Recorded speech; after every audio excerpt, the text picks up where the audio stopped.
Après s'être longuement fait prier, François Hollande décide finalement de s'engager dans la bataille pour les européennes.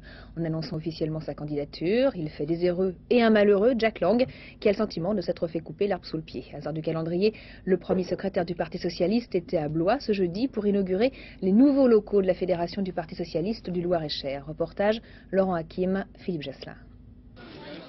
Il y a quelques semaines déjà, François Hollande avait cherché le maire de Blois et Jack Lang avait répondu présent pour conduire, le cas échéant, la liste socialiste aux européennes. François, alors donc la campagne commence. Voilà, hein. Ça va? Merci. Donc je suis heureux de t'accueillir.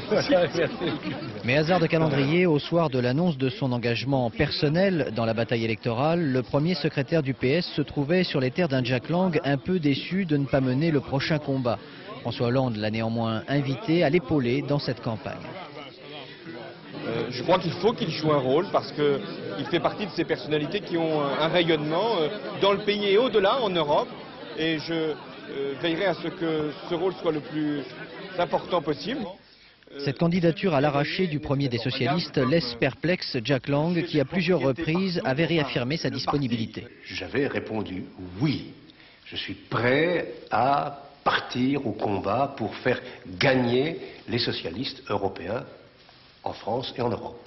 Et François Hollande a changé d'avis pour des raisons politiques liées au Parti socialiste. Je respecte sa décision. Dans la bataille des chefs de parti aux européennes, les socialistes enverront également leur chef. Le maire de Blois, quant à lui, réserve sa réponse à la nouvelle invitation du premier secrétaire.